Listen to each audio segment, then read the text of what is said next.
জীবন নিয়ে আমাদের কত শত হতাশা, অথচ সেই জীবন বাঁচানোই কারোর জন্য তীব্র লড়াই। ছোট রজিম যেন সেই লড়াইয়ের সারথি হয়ে পার করছে প্রতি মুহূর্ত। 11 বছর বয়সে তার ছেলেবেলা আটকে গেছে লিউকেমিয়ায়। পরিবারের সামান্য অর্থ আর হাসপাতাল কর্তৃপক্ষের কিছু সহযোগিতায় চলছে চিকিৎসা। শৈশবের চোখগুলো বুনে যায় রঙিন স্বপ্ন। মায়ের আঙিনা জুড়ে ছড়িয়ে থাকে তারই দুরন্তপনার ছাপ। কিন্তু রজিমের শৈশব যেন ঘুণে ধরা প্রতি মুহূর্ত নীরবে নিভৃতে ক্ষয়ে যাচ্ছে। চলছে অদৃশ্য মৃত্যুপথ।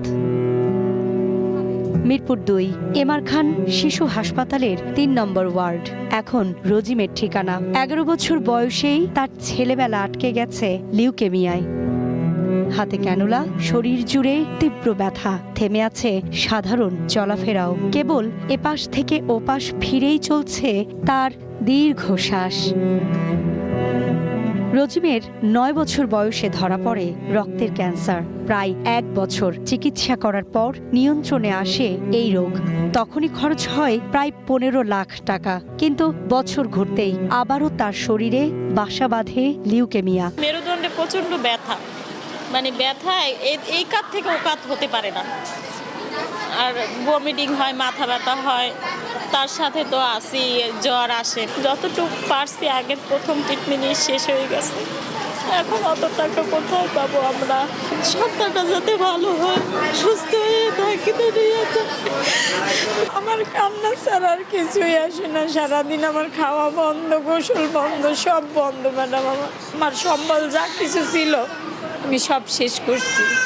এখন আর আমার হাতে কিছু নাই। প্রতিদিন 4 থেকে 5 হাজার টাকার মতো খরচ হচ্ছে। কেমন দিন বেশি লাগে, 10-12 হাজার টাকা লাগে। রজিমের বাবা রাজমিস্ত্রি, কাজ মিললে মাসে আয় মাত্র 15,000 টাকা। আর নানা দারোয়ানের চাকরি করে মাসে পান প্রায় 10,000 টাকা। সামান্য এই অর্থেই চলছে রজিমের চিকিৎসা। কিছু সহযোগিতা হাসপাতাল কর্তৃপক্ষ করলেও টাকার অভাবে অসম্পূর্ণ থাকছে চিকিৎসা। বিভিন্ন ইনভেস্টিগেশনের সময় আমরা ওকে কিছু হেল্প করি বা ছাড় দেই বা যতটুকু পারি। তাছাড়া এখানে সমাজ কল্যাণ অধিদপ্তরের একটা অফিস আছে, সেখান থেকেও তাদেরকে বিভিন্নভাবে ওষুধ কেনার কিছু টাকা পয়সা মাঝে মাঝে তাদেরকে ডোনেট করে। বিত্তমান লোকজন সহায়তা করলে ওর চিকিৎসাটা আর একটু সহজতর হবে। রজিম ভর্তি আছেন পেডিয়াট্রিক হেমাটোলজি অঙ্কোলজি বিভাগের চিকিৎসক ফারজানা সোনিয়ার অধীনে।